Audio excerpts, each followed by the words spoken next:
Hey, what's up, y'all? Welcome back. I'm Van, and we are all the LFR family. Thank y'all so much for pulling up.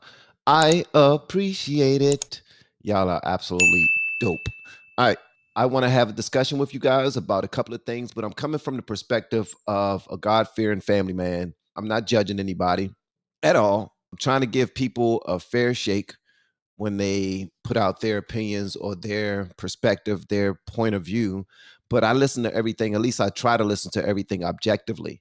So keep that in mind when we have these discussions, because Charlie Kirk is about to have a conversation with a young lady, another student in front of many other students at this university, and they're talking about CRT. Now, we got to keep in mind that a lot of these students get their information from the news they watch, and the news they watch usually comes from the news their parents watch. So try not to be too harsh on these individuals. All right, cool. Let's go ahead and check this out. Let go. So let me ask you a question. So in the CRT literature, what do they think of white people or whiteness? Who would you like me to quote? Kimberly Crenshaw. I haven't read Kimberly Crenshaw. She says that whiteness is a cancer or a toxin on our society. The concept of whiteness, the racial concept of whiteness. Okay, so what is whiteness? What is whiteness? Yeah, define it. As Kimberly Crenshaw would probably say, the sort of construction of privilege that comes with being white in this country. Right, so what privilege do you and I as white people have that black people don't have? Yeah, great question. What privilege does white people have? What privilege do white people have that black people don't have? That's the question. All right. She's about to answer this based off of her own perspective, but you got to understand too that she's coming from the mind of a young person, the mind of a young white young lady. And being a liberal, when you're a liberal, you're taught to defend a side that can't defend themselves. And I don't know why, because everyone can defend themselves, but this is ridiculous. So give her some grace. Give her some grace, guys. All right, let's go. Applications that are blindly judged, white-sounding names are often given the job more, they're paid more. Not true. In fact, it's the opposite. There's black privilege right now. It's called affirmative action, where underqualified blacks are taking Asians and white people's places in universities across the country. True or false? True. Okay, so yeah, there's black privilege, not white privilege in this country. I actually don't think affirmative action is how we address education inequality. Okay, well, that affirmative action is still largely supported by the CRT regime. Get back to CRT, to the essence of it. Sure. CRT believes in one manifestation of its ideology is black-only dormitories. So white people are not allowed. Do you believe in black-only dormitories? No, and I don't have to agree with every aspect of an ideology to argue for it. So then what part of CRT do you like? Because they call whiteness a toxin, black-only dormitories, and if you want to talk about like ideological or intellectual sloppiness, the 1619 Project was... I think it's very sloppy. Okay, we agree. Nicole Hannah-Jones. I think it's overstated, and I think some of the parts are inaccurate. Okay, good. The parts of CRT that I think are most relevant and, very factually, you can, what am I trying to say? There's a lot of evidence for them, is the fact that previous inequalities, such as the institution of slavery, such as our treatment of Native Americans, do in fact affect those populations today. And you were saying before, in inner cities, there's a lot more crime, and a lot of that is because of redlining and other practices that come directly from the mistreatment of minorities previously in this country. So I want to make sure I understand. So black people. Now this is the part that gets sticky, because a lot of liberals believe that crime is because of what happened in the past. Crime is because of something that all of the things that happened to black Americans, black people, from slavery to Jim Crow laws and all this other stuff. And they're talking about today's crime, which is complete bull, sugar, honey, iced tea. I'll explain in a moment. But this young lady is coming from the perspective of a young person, right? So she's still intelligent, but she hasn't lived, and she only believes what she's heard so far. She hasn't looked more into it. So give her some time, give her some grace. As I said before, I'm coming to this as a black man, God-fearing black man, who is also a father of a 27-year-old, 24-year-old, 22-year-old, and an 18-year-old. So this young person, I'm trying to give them grace with how they present themselves. But Charlie Kirk is about the school this young lady for her own good, so that when she go and have this conversation with other people in the future, she'll be okay. We have been teaching people how to grow online. It's been absolutely amazing. We have 3 people who have been able to reach monetization in less than 30 days. Growing YouTube channels, some from 0 people. We have one guy who had 2 subscribers before he started working with me. He started helping him. His views went up 4.8 million%. We're super excited. If anybody ever want to grow on YouTube, you reach out to me with the word coach. At least you'll be better off than she is right now. People make up 13% of the American population. Oh, 1350, my favorite. Yes, exactly. Why do they commit 55% of all the murders? Super great question. It's basically a very complex intersection of race and economic status. It's pretty well known that minority people tend to be in a lower economic status because of discrimination that they face. So then why don't poor Asians commit a lot of murders? Also a great question. Asian people weren't originally brought to America on purpose like black people, and they weren't already present here like natives. Wait, so blacks murder because they were brought here 250 years ago? No, I would like to finish. Okay, just answer. It's very simple. I am answering. No, I know, but you're not really. I am. Asian Americans predominantly immigrate here for work reasons. They come from already wealthy countries. They're already wealthy when they get here. Crime is committed primarily by First of all, poorer that's not people. true. Talk to anybody from who's Vietnamese? Anybody? Did your family come here wealthy? No. Yes Not and wealthy, no. Okay. but not. Yes I'm not or saying no? they come No. here. Okay. The average Vietnamese does not come here wealthy. I'm not. Okay. I perhaps misspoke. Not wealthy, but a lot of the, you complain about it all the time. A lot of the immigration from countries that border us, right? It's sort of desperate people who are of a lower economic status, right? And they're coming here for a better life. So 2 things. Number 1, there's been more blacks that have legally immigrated to this country in the last 30 years than were ever brought as slaves. That's number 1. Number 2, you still haven't answered the question. I'm trying to. Why? It's a complicated answer. Black people are only 13% of the population, yet they commit 55% of the murders. Why? Because we black gangsta. people tend to be in lower economic statuses because of Okay, no, this is CRT, fine. This is great. Basically, So you think that poverty equals crime? I think that it's highly correlated, and there's a lot of studies on that. This is where we disagree. What an insult to the working poor of this country. So why do you think black people commit more crime, Well, first Charlie of all, Kirk? so let me ask you a question as No, my answer answer. it. Go on. What percentage of blacks have a father around when they're raised? I'm not sure. 20%. So that's why you 80% of think it blacks is. do not have a stable father around. It is the most predictable way to end up in prison, end up as a murderer or a criminal. And why It's do not a you think that's racism a problem? It's not a white supremacy problem. It's a fact that black fathers impregnate women and they don't stay around with the women And that they have why, impregnated. Charlie Kirk, do you think Is- that happens more in the black community compared to others? It's threefold. Number 1, we subsidize single motherhood. Number 2, it's culture. It's accepted in the black community, and it so shouldn't it's be. culture. Okay. Yes, it's culture. And the young lady is saying it like, oh, it's culture. It's culture. Yeah, it is. It's actually culture. We are the only group of individuals, and I'm talking about black people, and I love black people. I love black culture. I'm from black culture. I still listen to some of that music that a lot of y'all don't listen to. That's just who I am. I still get something from it.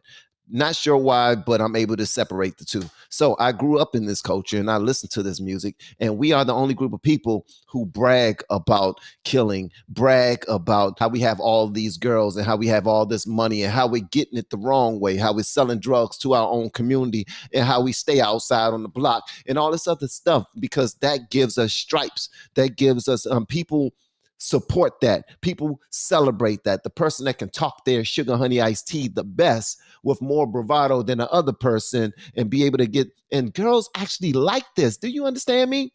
Women, did you know that being a thug is a type? Women like thugs. They like men who they claim that they like a man that look like they can protect them and take care of them, but a regular man will be able to do that. A man that walks around in a button up, a man that goes to work every day dressed up and want to present himself and his family the proper way, he can also protect his family. How do I know? Because I am that. I am that. But our culture actually supports this mess. And then when we die too soon, when a woman is left behind with 4 different children from 5 different baby fathers, we don't say anything. We don't bat an eye. We don't even say anything bad about it. And should we judge them? Absolutely not. We shouldn't judge them. But should we encourage that type of behavior?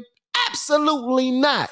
But this young lady does not know. And that's why a lot of liberals come off as racist to a lot of people who know that what you're doing and how you say certain things and how you approach certain conversations with regard to the Black community, you come off as racist as hell. Hopefully you understand that. Now, I'm sure you feel like you're coming from a good place and you're trying to support these people by supporting whatever is thrown out there for this group of individuals to help them catch up. But let me tell you something. We don't need help catching up. And I'll explain that a little later. But again, this is just a young lady who has not lived a lot and she's just trying to figure things out. You know what I mean? Okay. Don't take my word for it. Read Thomas Sowell's own book on how Black culture allows single motherhood to continue into a nanny state type practice.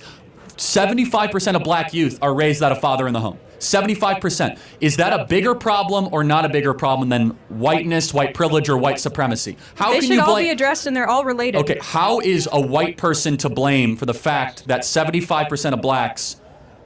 Oh, individual white people aren't at all to blame. Okay, we agree. Yeah. So, but wouldn't it be more like smarter to be like, hey, that this is not about systemic racism. Like, stop impregnating your women and abandoning them?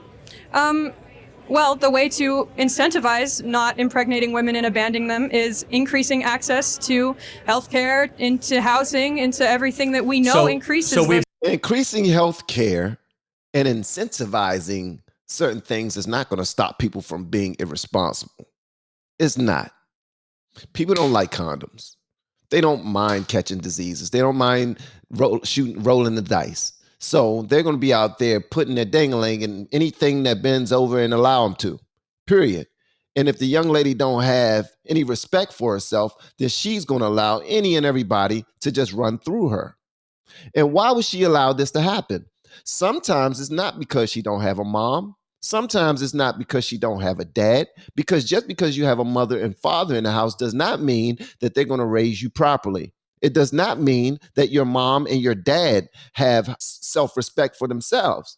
It does not mean that it don't mean that they have a good outlook on life themselves. They might, feel like, if he loves you, then do what your heart says do. You know what I mean? Everybody don't have guidance, period. Everybody don't have guidance.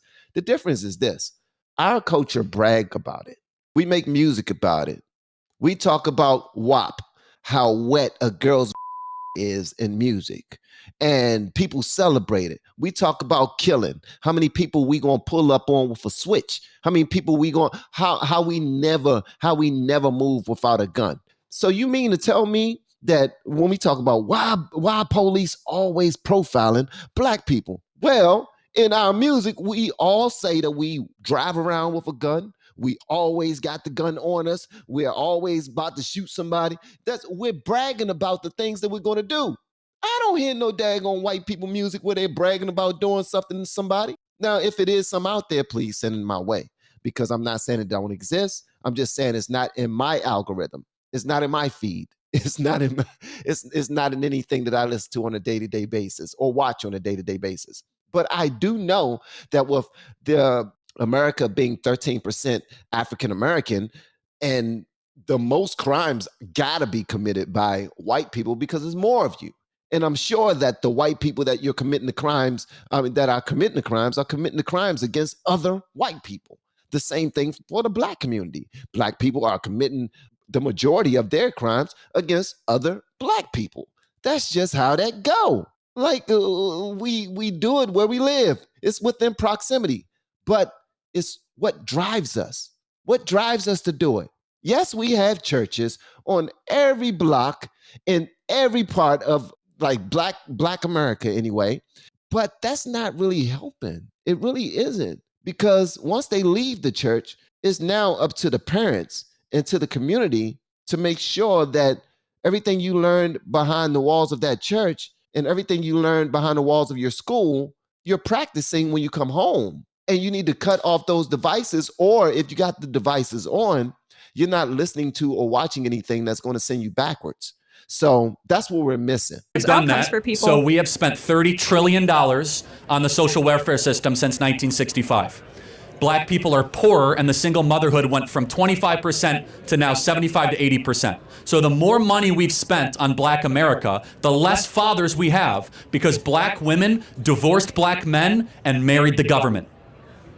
And do you think that's a problem inherent to black people? No, it's not. It's happening now in white communities and Hispanic communities. It's just the worst in black America. And why do you think that is? Why is it the worst in black America? There's also a cultural problem. There is, and we have to be honest about it. It's just that black people are No, let me ask you a question. Like the average music that a black person in Compton is listening to, is it about contemplating the good, the true, and the beautiful, or is it about being a gangbanger and trying to get as much money and sleep with about as many girls as you can? I would actually like to think I would be offended by that. Nah, don't be offended by that. Don't be offended by that. I will be offended by that if I was a black person. Don't be. It's the truth. It's the absolute truth, young lady. And also, any young person that's watching this, or if you have young people, like young adults in college and whatnot, or in high school, teach them to be objective. Teach them not to just debate, waiting to hear what they want to hear. And if they don't hear what they want to hear, then they're just going to block everything off, ready to give their point of views. That's not how you have a conversation. That's not how you learn anything. That's not how you grow. Sometimes you're going to hear things that you don't agree with, but it's the truth. And you need to take it in and do your own research and figure out if it is, in fact, the truth. But this young lady is doing herself a disservice because she's only standing up at that mic to win a conversation. And that's not how you learn anything. It's not how you learn anything. As a matter of fact, it's going to push you further away from your peers who are standing behind you, watching and listening to you right now. And because they're like, the more you talk, the more foolish you're sounding. And we thought you were smart, and we thought you was going to be a good representation for us. But now we're hoping that you just shut the hell up. Do you think the average black kid in Compton is listening to Beethoven or some sort of gangster rap music that glorifies gangster culture? Silly question. Rap wasn't created to glorify gangster culture. So even though there is rap, I'm sure that's doing that. You're dodging the question because... Okay, I'm sure they're listening to rap. Okay. So you think rap music makes them leave their mom? Do you think the cultural expectation in black America is that you stay with the woman that you impregnate? Within black communities? I can't speak on that. Yeah, speak on it, because you're speaking on a lot of other things within black communities. Why not speak on that? Why not speak on that? R&B, I grew up listening to R&B and hip hop. I fell in love with R&B because all they talked about was love. All they talked about was how amazing it was to find that one person and give your all to that one person and want to give them the world and willing to do it. That's when it was cool for a man to say that he would cry for a woman. He would die for a woman. He would protect a woman. That used to be cool back in the day. Try listening to a song about that today. Ain't happening. And if it is, please send it my way. And I'm talking about R&B specifically. But hip hop don't teach that. Communities, if you impregnate a woman, you are looked down upon, and we do not think highly of you if you abandon the woman that you impregnate. Mm-hmm. That's a cultural difference. Has nothing to do with money. Has nothing to do with anything except norms. And the norms that have infected black America are destroying it from within. We need more fathers, not less.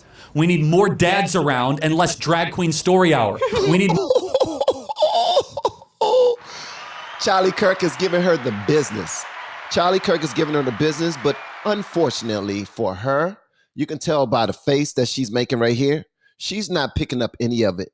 It's falling on deaf ears. It's like when a mother who cares about her kids are talking to them about something that could really help them out and save their lives. They're just looking at you like, whatever, you don't know. The world has changed. I know more than you. You're so old and things aren't the same as they used to be.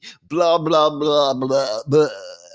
Look at her face. She's not picking up what he's saying. And he is putting some science down, bro. Some science.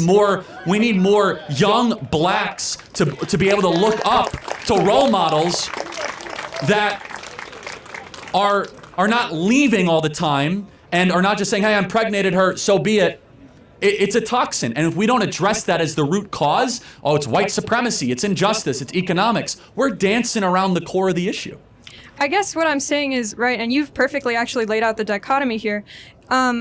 It is a fact, obviously, that black people disproportionately commit crime in this country. No one's arguing that. But you either believe that that is due to a complex intersection of social, economic, and like leftover effects from previous inequalities, or you believe that that is an inherent trait to the race. No, I don't. Because they weren't that way in the 1940s and 50s. Black America was one of the most peaceful, flourishing, fastest growing economically communities in the country. It's not genetic. You're trying to point something on me that I don't believe. Instead, But then Black you do America, believe that it's hold not on. genetic, so you do think CRT is correct. Hold on a That's second. kinda what I'm In the getting at. 1940s and 1950s, Black America was prosperous and was on pace to be richer and wealthier than white America. More dads were staying with the women that they were with. There was monogamy. What changed? You're supporting my argument. No, hold on. But answer the question. What changed? Did America get more racist since the 1950s? I would argue there were more racist policies passed. There were more Hold on a policies second. dedicated In to the lining in the off those communities 1950s, and pushing them into poor housing and poor schools. Wait a second. In the 1950s, Jackie Robinson had not even broken the color barrier. We had Jim Crow laws. We hadn't passed the Civil Rights Act, and we hadn't passed the Voting Rights Act. Yet blacks were better in the 1950s per capita than they are today. So we have become less racist. We've passed more anti-racist laws and given more stuff, and blacks are worse than they were 70 years ago. Yeah. Why? So you're equating here institutional and social racism.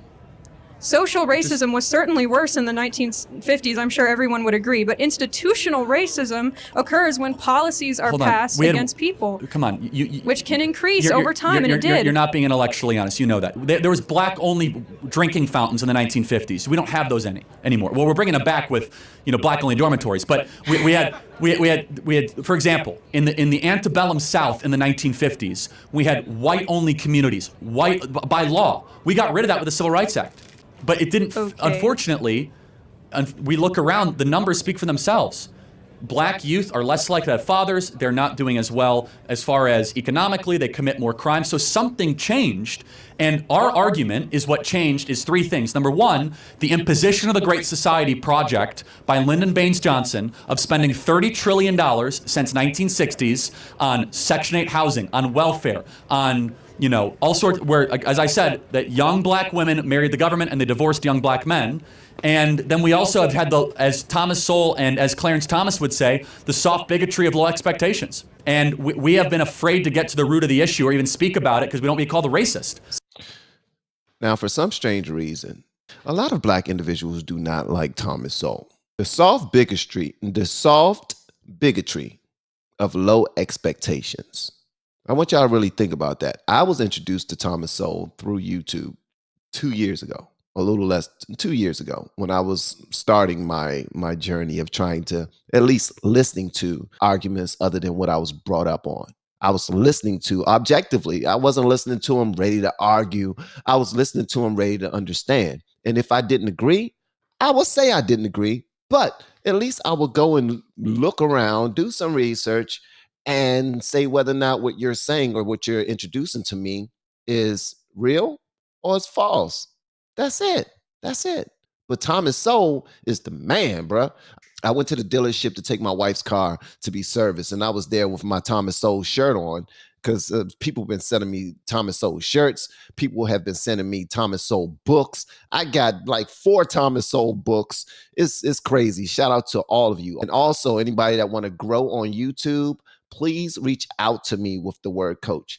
And this is how you reach out to me it's my email that you reach out to me on. And we're going to get back to this in a second, but reach out to me with the word coach. People who are in my coaching group, I meet with them daily at 11:30. So I got to hurry up with this live stream.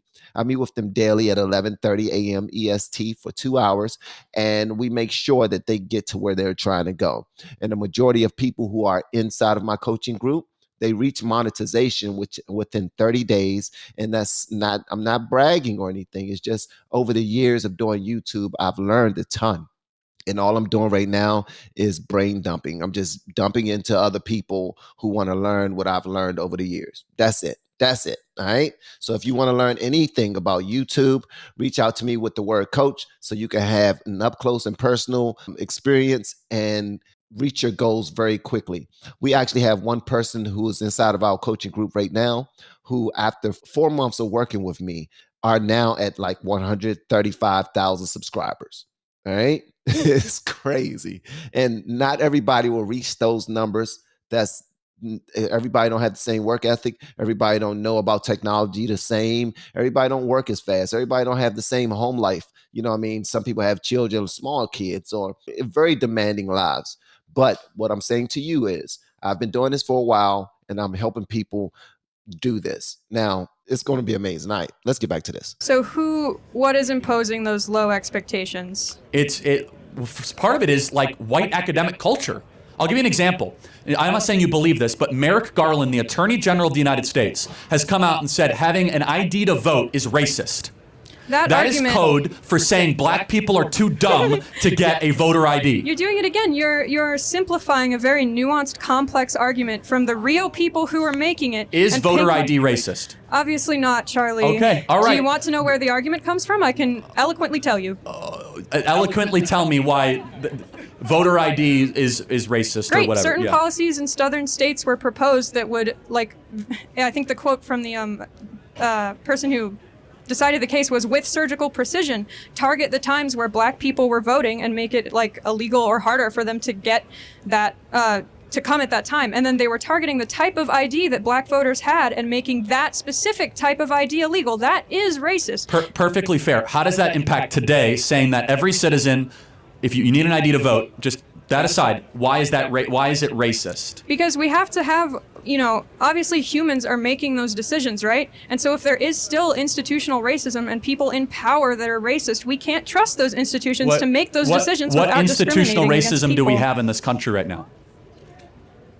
What you just named it. What? 1350. Okay, well, I mean, affirmative action needs to happen because there is not that many minorities in these higher educations or higher education institutions. Okay, so you're being clear, which is then you lower standards. No.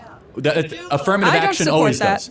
Affirmative action lowers standards by definition. I'm saying why affirmative action was introduced. I'm not arguing for it. Were you asking me why it was introduced, or? No, I'm saying you agree that's why it was introduced. Well, I agree why it was. I don't think it ever should have been, but yes. Right, but there is institutional inequality, yes? Well, I wouldn't even use the word inequality. I mean, I don't love looking at it that way, but of course, white people generally are richer than black people in this country. Richer and more represented in politics and schools, yes? Somewhat yes and no. Why do you think that is, Charlie? Well, hold on a second. Let's ask the question here.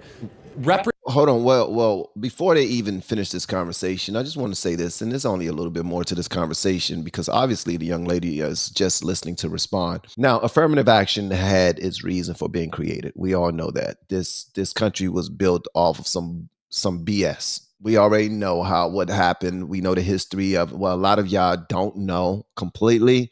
There's a lot of stuff that happened in the past. But in 2024, if you're still the person that's blaming your woes, blaming your people's woes on the past, then you are losing. You are losing. And hopefully you aren't teaching your children to do the same. Because what we want to do is, first, we want to recognize that we are all blessed by the best. All right? To God be the glory. We are blessed by the best. We need to make sure that we count our blessings one by one and not look at what held us back. So much stuff holds us back. Your sex could hold you back. Your race could hold you back. Your mental aptitude can hold you back. It's so many things, but we should only focus on the task in front of us. All right. That's what we need to focus on. If we can do it, then we can do it. If we can't, then we can learn how to do it if we really want it, period. But if I told you my story, where I'm sitting right now and what my life looked like right now makes absolutely no sense whatsoever. And I'm talking about in the good way, because I made a decision. I made a decision to not live a certain type of way. And because of R&B, I'm gonna keep it a buck with you. Because of R&B, when I got my wife pregnant at the age of 18, I dropped out of college and said, I'm going to get a job. I'm going to make sure I take care of this lady forever. And I'm going to take care of my family forever. That was a decision I made. And I was still the same youngin' from Southeast DC with the mentality that I can do whatever I want to do, say whatever I want to say, be as aggressive as I want to be, and nothing will come to it. As a matter of fact, if I get shot, if I go to jail, who cares? It's going to happen anyway because I'm black. That's a horrible way to think. I didn't raise my children like that. I wouldn't advise anybody else's children to think that way, because my son, LFR JoJo, shout out to LFR JoJo. I don't know if you're already following his channel, but he just now graduated college with an engineering degree, and he graduated magna cum laude. That's when you graduate with a 3.5 or above. All right. And he was at a 3.74, so he barely missed that summa cum laude. But coming from me and from where I came from, coming from my wife and where she comes from, this should not happen. We got 3 children right now who all got college degrees, and they all graduated at the top of their class. Coming from where we came from, we can make up excuses and say, well, what about racism and white supremacy? What about slavery? What about this? What about that? What about... We didn't do the whatabouts. We saw that we had people to look after. We saw that our decision making being young people, our decision making probably wasn't the brightest, but we didn't blame anybody else, nor did we look for the government to raise our children. I'll be damned if the government are going to raise my children. I was the one that made them. I'm going to be the one to take care of them, period. And so will my wife. So we came together as everyone should, but unfortunately, what Charlie Kirk is saying right now is absolutely correct. Our culture, although we do support love, we support Black love, we do. But then at the same time, we're shaking our tails to the nastiest, most debaucherous music that is training these children to not have any rules, to care less about any laws, and care less about self-respect.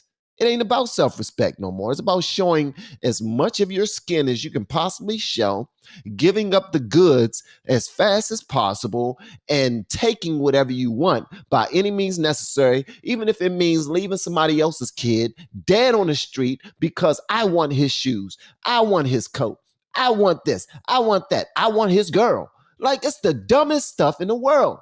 You got people right now who was once stupid kids who are now stupid adults walking up to individuals who have cars and trying to take their car at gunpoint simply because they don't have what it takes to get out there in the real world, make the money themselves, and buy the vehicle themselves. And our coaches support that. Did y'all know? I'm about to tell y'all something that y'all probably don't even know. Did y'all know that there's a subgenre of hip hop right now that's called free car music? There's a subgenre of hip hop called free car music. That means when you steal somebody's car or you take somebody's car by gunpoint, you cut that music on with all your friends in the car and you listen to it. You driving and you chilling and you going to the chop shop, or you going to wherever you're going, or you're going to commit more crimes in your stolen car while playing free car music. So yes, our culture is training these children to do stuff. And then the Democrats, they double speak, because they will have those same rappers who are promoting this stuff, the sexuality, the over-sexuality of these children. They trying to promote these youngers to be gangsters.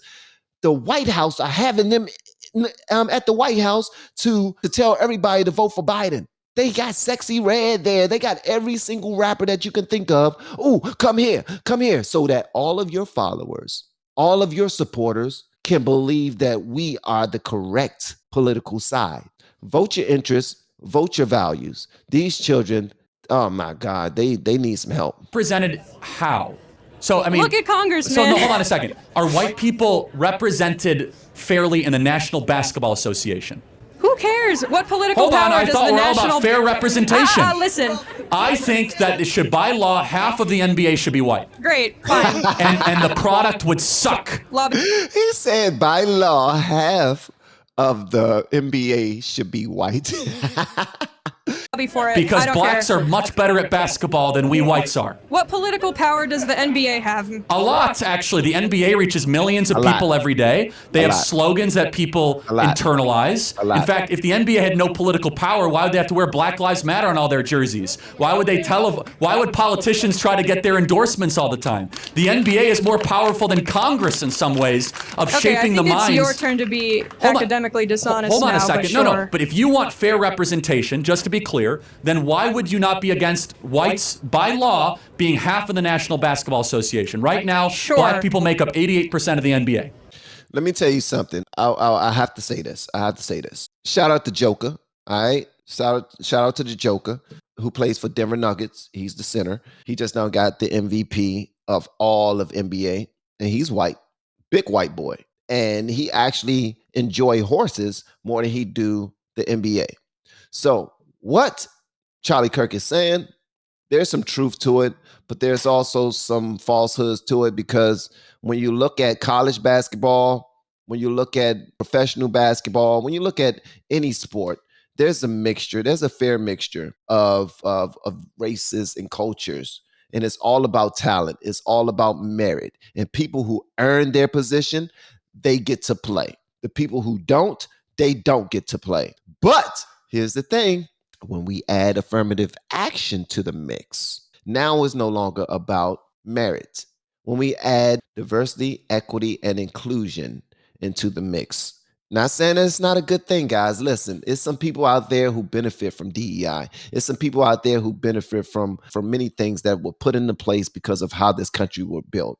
And I'm not against it. As a matter of fact, I'm not even totally against reparations. I just think that the white people on the left, white liberals, should pay reparations to black people. That's what I think. Since they are so much for it, then yeah, won't you go ahead and put your money in the pot? It should come directly from you. It should not come from the government. Why? Because our country are already in arrears. We're already in arrears. If we start to pull money or create money or print money to start giving to people, then our dollar, as we know it today, will be pretty much 50 cents tomorrow or 25 cents the next day, because that's where we're headed. Our dollar is diminishing by the day simply because people have no respect for what this country has built, and we have no respect for our future. And we're just doing whatever we can to pander to a group so that we can get certain supports. And that's what Biden is doing. That's what the Democrats are doing all the time. And they keep it a buck. The Republicans, y'all do it too. Y'all do it too. I've seen Fox News do it often.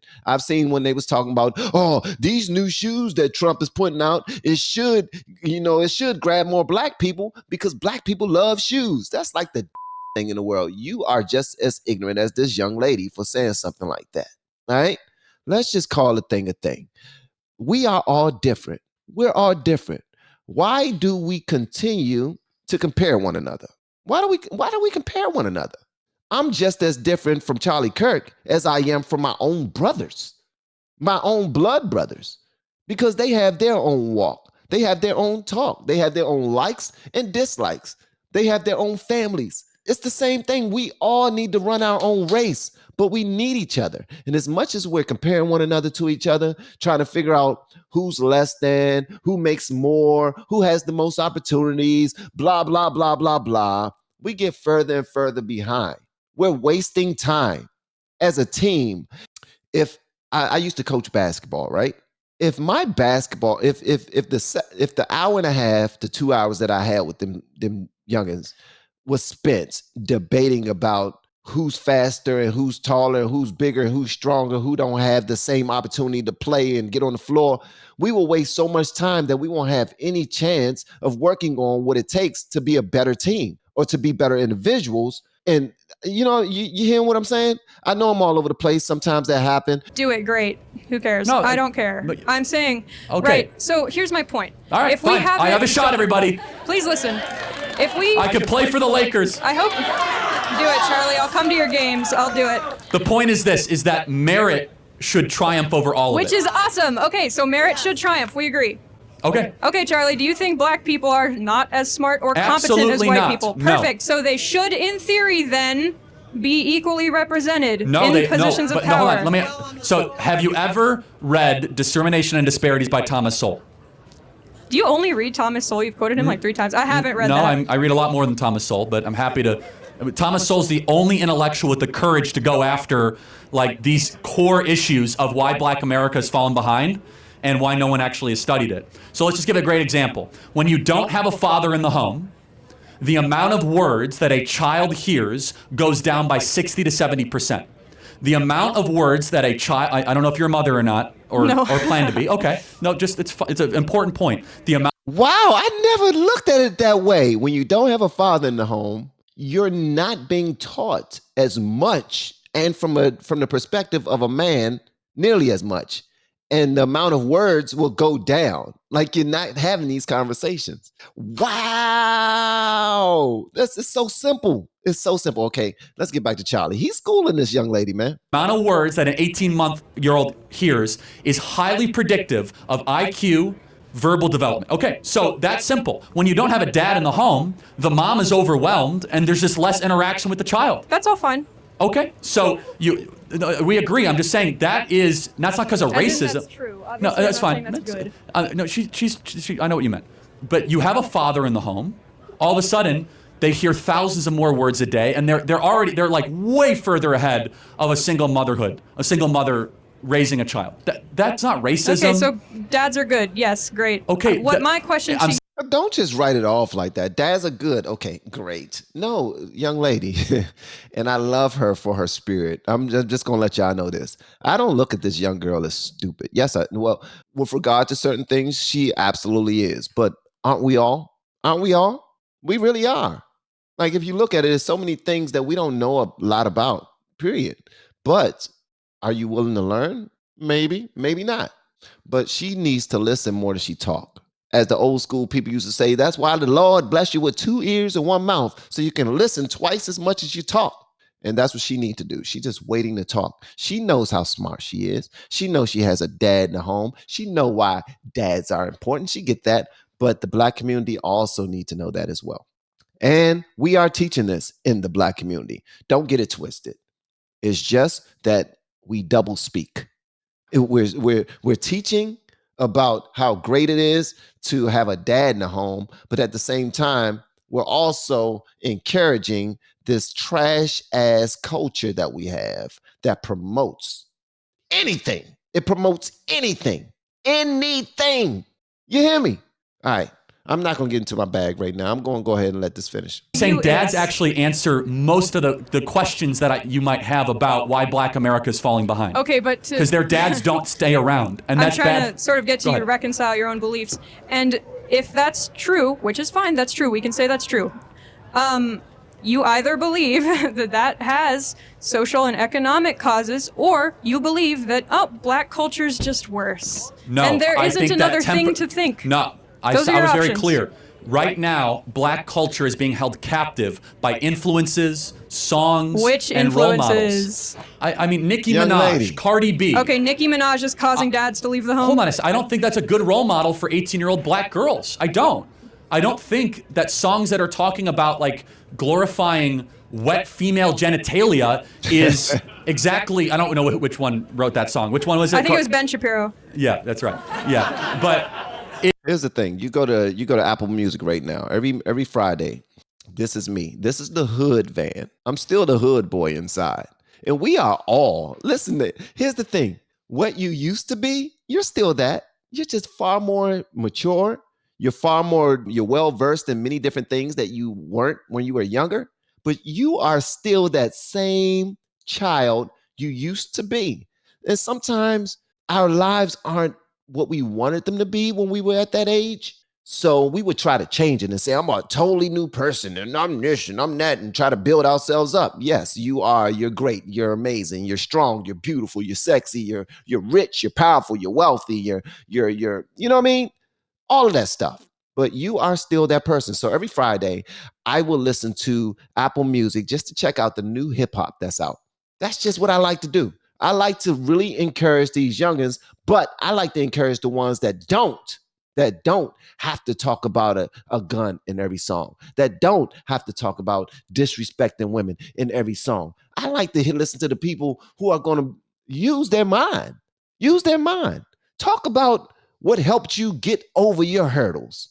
Reach back and tell somebody how they can do it without picking up a gun, how they can raise up a family without, they ain't got to leave their woman. They ain't got to be with 4 or 5 women at the same time and have all these different kids in different area codes. Like Ludacris says, I got hoes in different area codes. Y'all remember that song?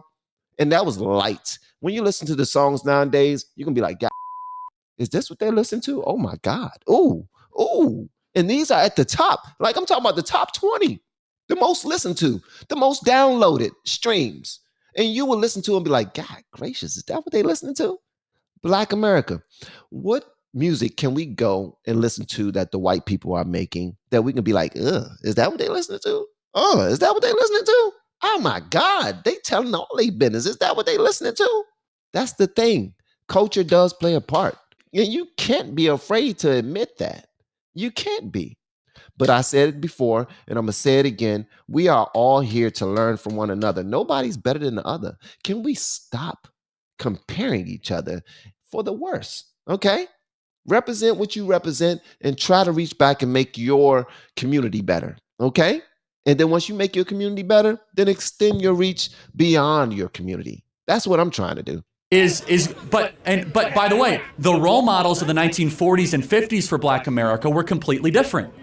So it is a representation issue. Hold on a second. No, not representation. It's who do you get your art from? It's what values are they putting forward? It's the question of every day. For example, more times than not, Black politicians will lament the condition of America. It's systemically racist. It's terrible. What does that do to a 14-year-old Black kid if you just find that you hear that everything is rigged against you? Instead, they should be saying, hey, there might be some barriers, but if you believe in yourself enough, you can achieve in this country. It creates a form of social conditioning of low expectations. And that's not my argument. You know whose argument that is? Barack Obama's. I don't necessarily agree with everything he said either, man. Barack Obama said, number one, we need more fathers in the home. This is when Barack Obama didn't go super woke. Barack Obama's a liberal. I don't. Okay, young lady. See, here's the thing. Here's what I'm hearing right now. I'm hearing that this young lady is, and I mean no disrespect when I say this, I'm hearing that this young lady is probably autistic. She don't know how to read the room. Her social cues are completely off. She's not listening to him anymore. She's just trying to be quirky. She know that she lost she lost the debate that she joined, that she walked up to the mic for. She realized she should step away. And now that he's telling her some things that Barack Obama have said, she don't want to hear it. I need for y'all to listen to this part right here. He's telling her exactly what Barack Obama said that could try to pull people together. We need more Black people to stay in their homes, okay? Ladies, don't even give up the draws if you don't believe he's going to be around the next day. Don't give up the draws if you haven't looked into him and he's a good person. Don't give up the draws, ladies, if this man already have 3 children by 3 different women. Period. Why should you be number 4? Don't give up the draws if he got 1 kid by another woman and he's not doing a good job taking care of that child. Don't give up the draws. Protect your draws, okay? Matter of fact, if I ever run for office, that will be my campaign slogan. Protect your draws. If you vote for me, I will protect your draws. All right. A form of social conditioning of low expectations. And that's not my argument. You know whose argument that is? Barack Obama's. I don't necessarily agree with everything he said either, man. Barack Obama said, number one, we need more fathers in the home. This is when Barack Obama didn't go super woke. Barack Obama's a liberal. I don't care what he's got to say. Okay, but Barack Obama then secondly, he said that we can't keep telling our Black youth that you can't succeed in this country. Anybody can succeed in this country. And Obama was right when he said that. That's right. Obama was correct when he said that we need to change the story we're telling Black America. Which is fine. I've never heard any teacher look at a Black person and say, oh, you can't succeed because of racism. Hold on a second. But what is the embedded message of all the propaganda saying it's systemically racist, you're going to run into racist employers, that they're going to discriminate against you? It creates this heaviness of why even try? By the time college students get to college, they've experienced all that. They don't need to be told. You think that the average, I'm curious, you think that the average Black student at this university experiences like active daily racism? I'd be curious. I'd have to ask. Nah, no, don't have to ask. You're at the mic right now representing Black people, so go ahead, speak. Speak, young lady. Be truthful. You can ask him to raise their hand. I don't know. Maybe it's true. Maybe it's as bad as it was in the antebellum South. So. I'm not saying that, obviously. Okay. I did say social racism improved. I'm saying institutional racism is still present, and that's what's causing lower outcomes for minority communities. Okay, I'm gonna let you know this. Some of y'all are gonna be pissed off at me, okay? But that's cool. I'm used to it. Institutional racism does exist. It does. Whenever you build something, it's within the fabric of the thing that you built. It is what it is. But can that hold people back? No, it can't. Stop bringing that up. Who gives a flying? Who cares? Who cares? I'm gonna let you know this right now. I don't care if you're racist. Be racist all you want. I still say things that are xenophobic. I say things that are racist. I say whatever I want to say. I'm gonna be honest with you. But I tell you one thing, I'm a good person. I'll tell you another thing. I got your back. If something was to happen to you in front of me, I'm going to help you. I don't care if you're white. I don't care if you're Asian, black. I don't care if you're a lady. I'm going to help you. I don't care if you got on a Biden t-shirt. I don't care if you got on a MAGA hat. I'm going to help you. Why? Because I'm a good person. Why? Because we were all made by God. We are brothers and sisters. And the more we walk away from that, the worse off we become. When are y'all going to realize that? Please understand, we are brothers and sisters. We all bleed the same. And we also need to understand this too. These politicians, most of them, they're just trying to win. They're trying to win. Sometimes they do some good things for us. Sometimes they do some bad things for us. But most times it's not about us. It really isn't. Like this politics thing is really heavy. We really need to stick together. Whether we're liberals or we're conservative, we need to stick together, man. And when it's time to fight, we can fight. But can we fight and then shake hands like we used to do back in the day? Rather than being all super emotional, I hate you, and now I want to kill you. I want to vote for something that's going to completely destroy your household, completely destroy your pocketbook, completely destroy your community. No, for what? For what? And why would these political sides lie to a side for their votes? Y'all think about that, man. But it is what it is. I'm going to keep it a buck. I love y'all, whether you're black, white, or other. And if you disrespect me, guess what's going to happen? I'm still sensitive. I might disrespect you back. If you slap me, I'm going to slap you back. You say something mean to me, I might say something mean to you back. But at the end of the day, when it's time to help each other, when it's time to love on each other, when it's time to save one another, if I'm able, if I'm capable, you best believe you got my hand. That's just how it should be. When one of these other nations are a threat to the United States, will we come together? Will we fight back? That's the question. That's the question. Because we're all in this together. We're looking out for our kids and our kids' kids. We don't want our nation to fall. We've seen time and time again where nations fail. They were at their highest, and then they were done. They were done. We're at the top right now. United States is at the top. Although politicians come through every 2 years, every 4 years, new president, and they start to just get rid of policies that was working, and they want to do their own thing because of all these people that, all massaging their shoulders and trying to make them feel like they are king ding-a-ling. And then they start doing stupid things that got 15,000 people crossing the border daily. And we can care less. So, yeah, that's my 2 pennies. Y'all let me know whatever y'all want me to know in the comments below. If you have yet to hit that subscribe button, please make sure you do so on your way to our next video. I'm a poor person. Of course I carried before I married. My name's Haley. My name's Matthew, and we're pregnant. What did he say? I'm a poor person. Of course I went to college. I'm a poor person. Of course I buy depreciating assets.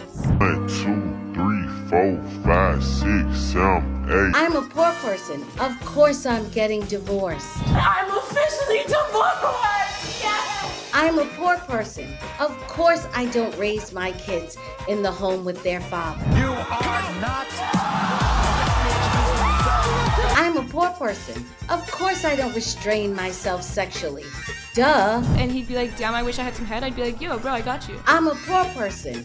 Of course I won't read The Ass Backwards Way to Move Forward. LFR Family Live Event. Exclusive interview with Celeste Duffy, author of The Ass Backwards Way to Move Forward. May 10 at 8 o'clock p.m. EST.